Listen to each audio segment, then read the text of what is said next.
They were a kind-hearted Chinese couple. After years of hard work, they rose from nothing to become successful individuals in life, owning multiple properties in the Houston area. These two were considered a symbol of the American dream in China. However, in just one night, with the sound of 2 gunshots, all the good things turned to dust. The couple was found dead in their mansion, discovered only 3 days later. Welcome to Crime Documentary Files. This case outraged the local Chinese community. Alongside their fear for their own safety, many asked, how could such heinous criminals act with such impunity?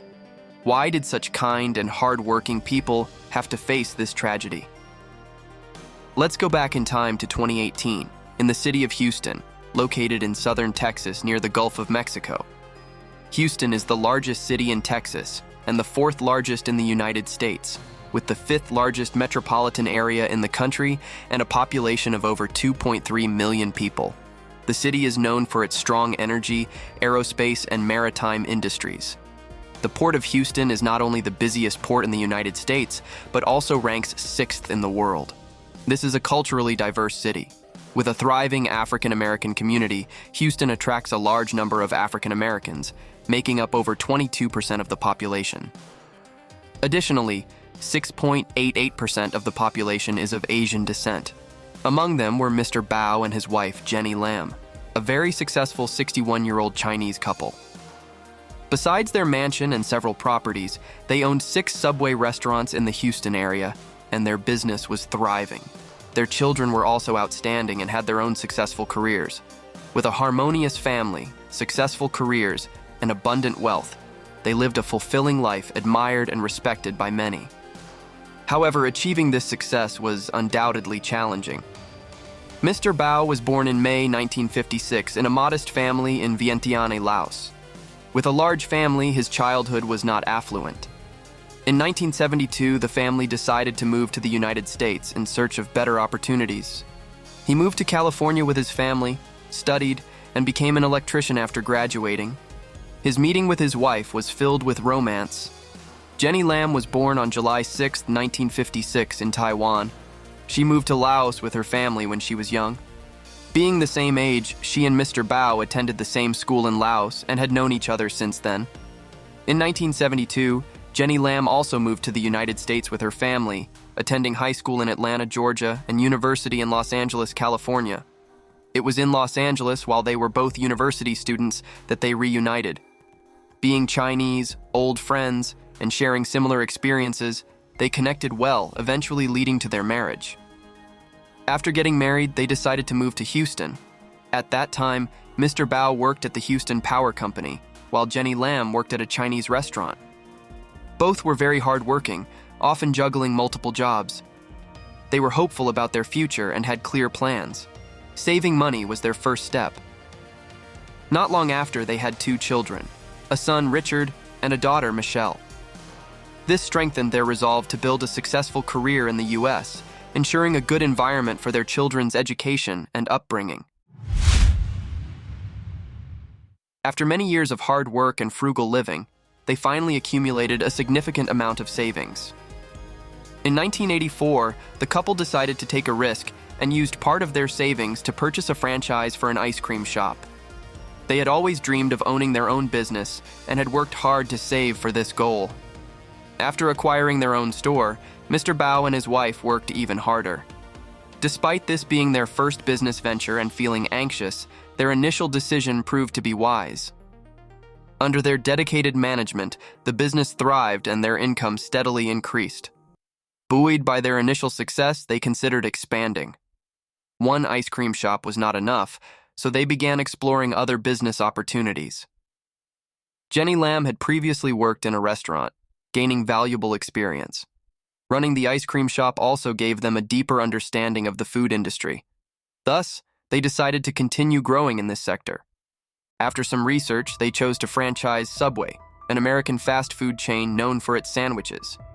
Subway was growing rapidly and had become one of the largest fast food brands in the world. Initially, they franchised one Subway store. Once the business stabilized, they continued to expand. Gradually, they grew from 1 store to 2. By 2018, they owned 6 Subway stores, achieving remarkable success. During their career growth, Mr. Bao purchased a mansion in the North Forest residential area of Harris County, Houston. This is a high-end, gated community with only 18 homes in his section, offering excellent security. Besides the mansion, they also owned a silver Porsche.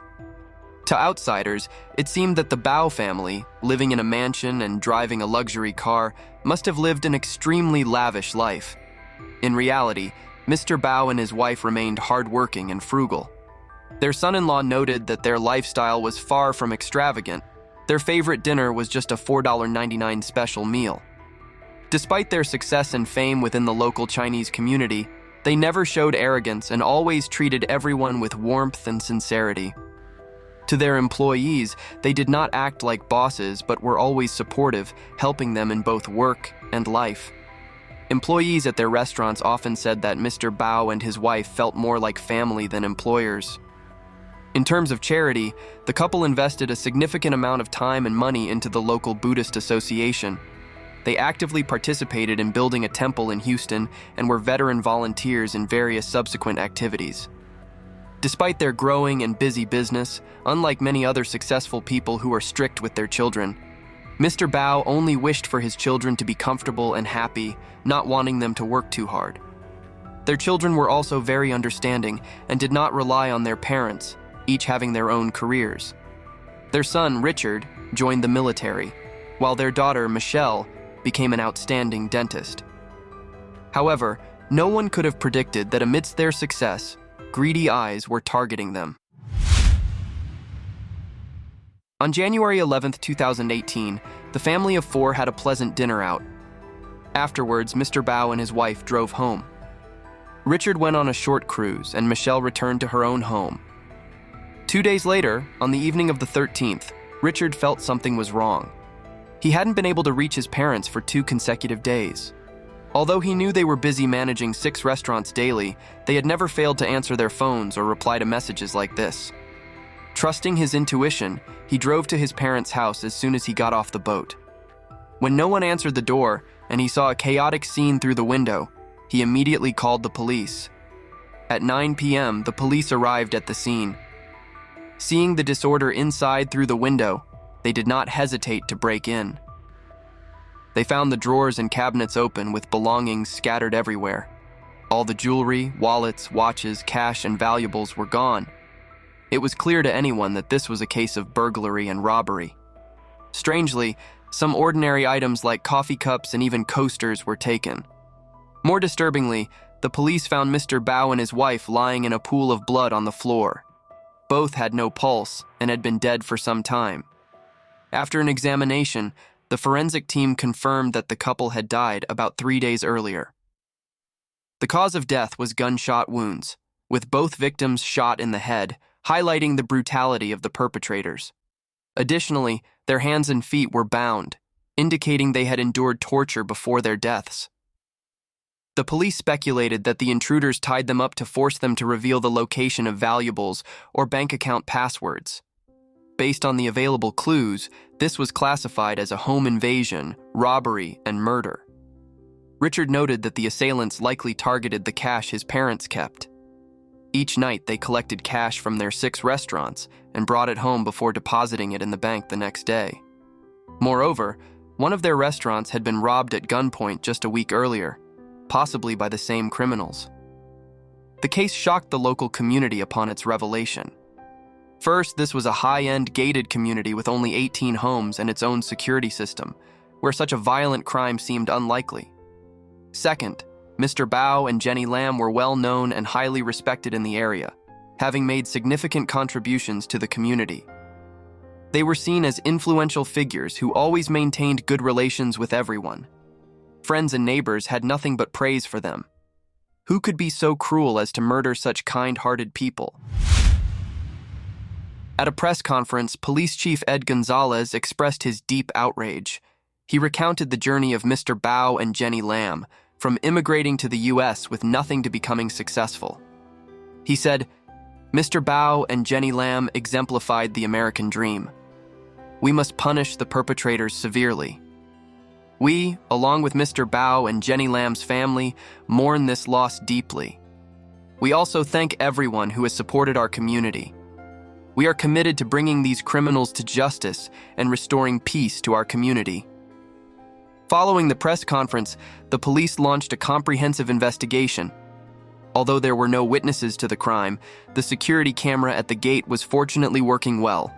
The police retrieved footage from the surveillance camera, which showed a black Lincoln car arriving at the community gate at 8:20 p.m. on January 11th.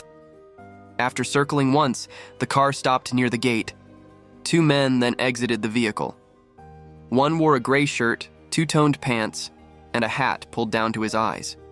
His walk appeared strange, possibly due to a limp. The other man wore dark clothing and did not disguise himself. The surveillance footage clearly showed that the man with the hat was a tall, black man. The two men squeezed through a gap under the iron gate to enter the community and headed straight to Mr. Bao and Jenny Lam's house. It was evident they had scouted the location beforehand. This was a planned crime. A third man then appeared, bringing the total number of perpetrators to 3. 20 minutes later, after having dinner with their family, Mr. Bao and his wife drove home. It was supposed to be a routine return home, like any other day. They had no idea that 3 ruthless robbers were hiding near their garage. Although the camera didn't capture what happened next, based on the available clues, the police speculated that the sequence of events might have been as follows. After Mr. Bao and Jenny Lam got out of their car, the 3 men quickly overpowered them and dragged them into the house.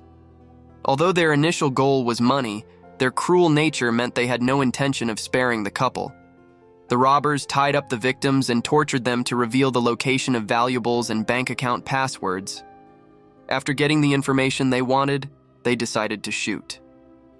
The 3 robbers then ransacked the house, taking everything of value. Even the Porsche wasn't spared. Surveillance footage showed the Porsche leaving at 2:30 a.m. the next morning.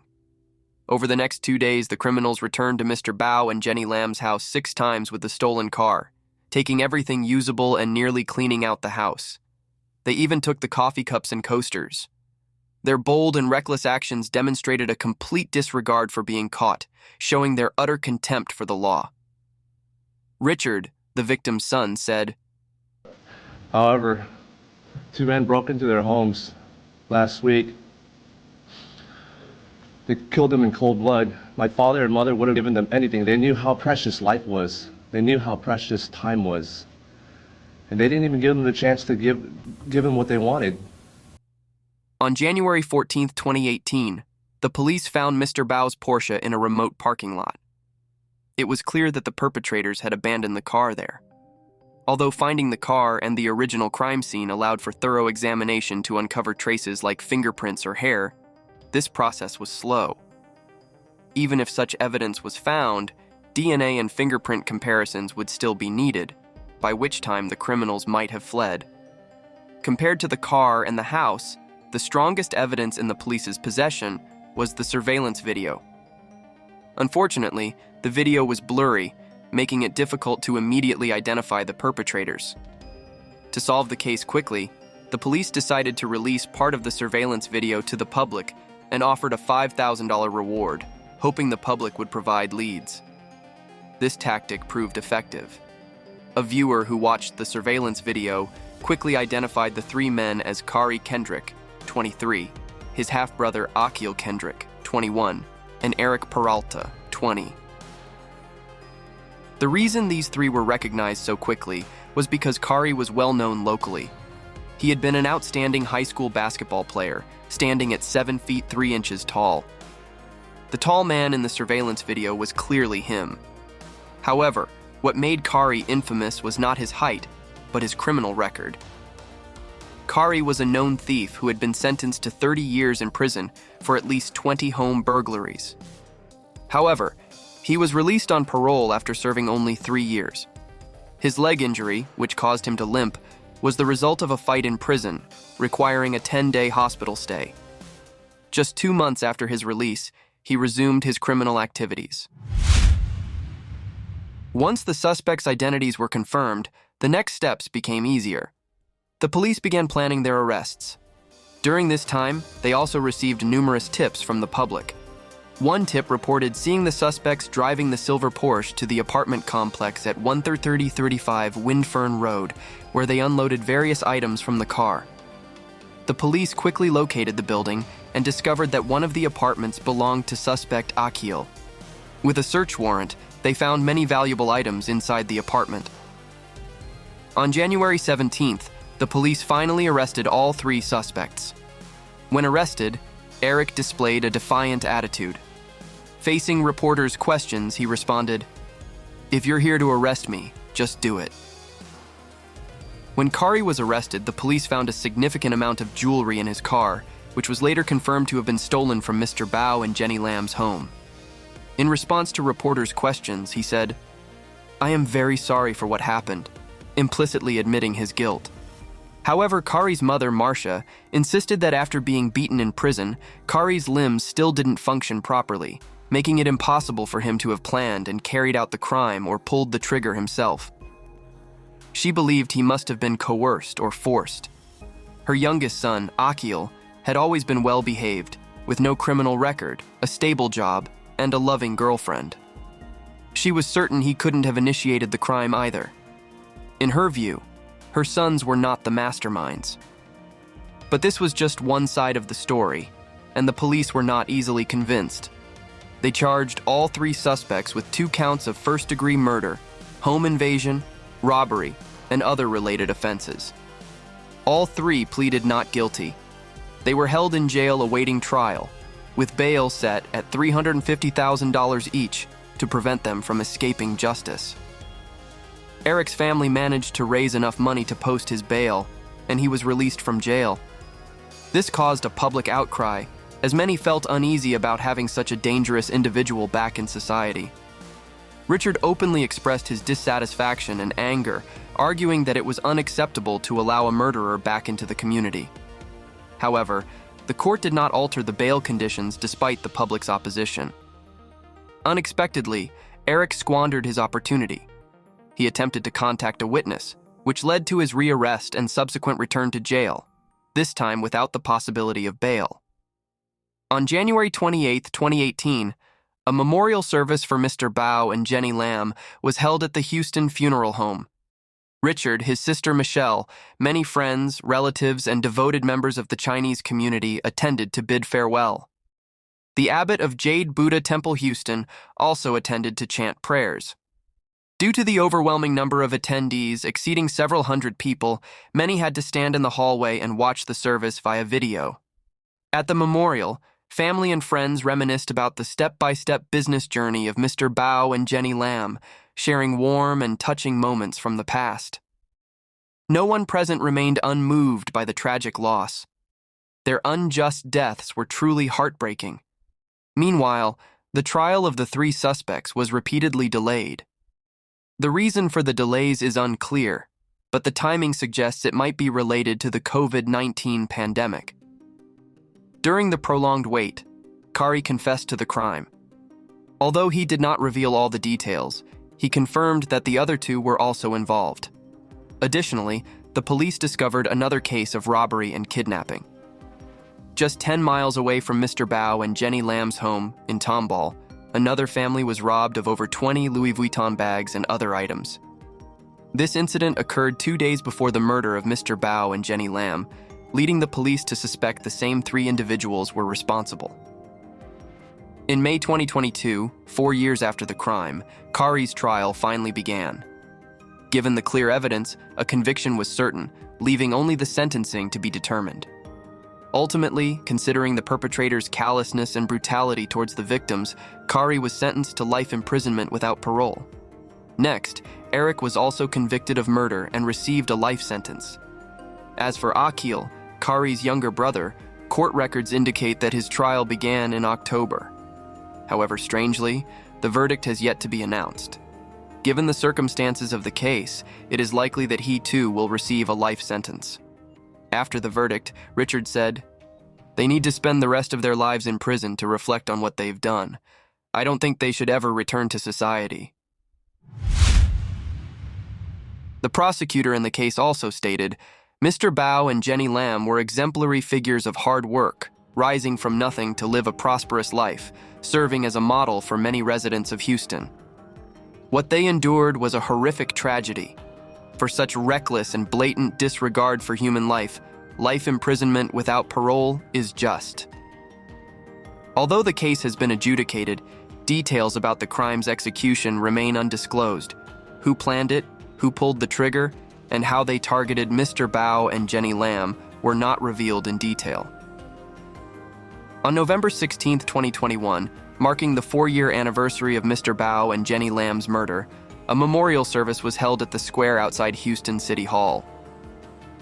The abbot of Jade Buddha Temple Houston, along with many Buddhists, once again gathered to chant prayers. Hundreds of people wearing special commemorative white t-shirts held candles and prayed for Mr. Bao and Jenny Lam. During the memorial service, the children of Mr. Bao and Jenny Lam each gave speeches, expressing their gratitude for the ongoing support and assistance from everyone. Then, a close friend of the couple for 35 years said, "Mr. Bao could walk into a room full of strangers, and by the time he walked out, everyone in that room was his friend. That's just how wonderful Mr. Bao was." In the years following the case, news of Mr. Bao and Jenny Lam's murder had a profound impact on the Chinese community in the United States. Houston police later analyzed that the primary reason they became targets was because they were of Asian descent. For many years, from Los Angeles and Houston to New York, and even across the Atlantic in London and Paris, young African Americans have often targeted the Asian community. Somehow, the Chinese community has come to be seen as wealthy in the eyes of some African American criminals. As a result, similar home invasions and robberies have occurred frequently, with many incidents involving the murder of elderly individuals. The execution-style killings, like that of Mr. Bao and Jenny Lam, were not isolated cases. Houston, with its relatively large African American population, has been particularly dangerous. A series of crimes targeting Asians has not only instilled fear in the Asian community, but also attracted widespread social attention. Members of the Asian community have called for increased community security and additional protective measures from the police. The case raises two significant points for reflection. First, there is the issue of Kari's prior history. He was sentenced to 30 years in prison for 20 home burglaries, yet he was inexplicably paroled after just 3 years. This is baffling. Attorney Andy expressed extreme anger about this, questioning the parole board on why they released a murderer back into society so quickly and accusing them of misconduct. However, the parole board explained that Kari had completed treatment programs and other activities in prison with good behavior.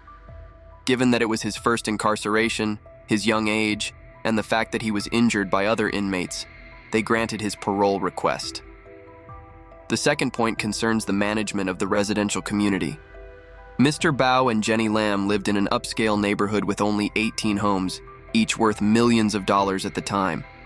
One would expect such a community to have excellent security measures, but this was not the case. The entrance to the neighborhood was a large iron gate with gaps wide enough for people to slip through.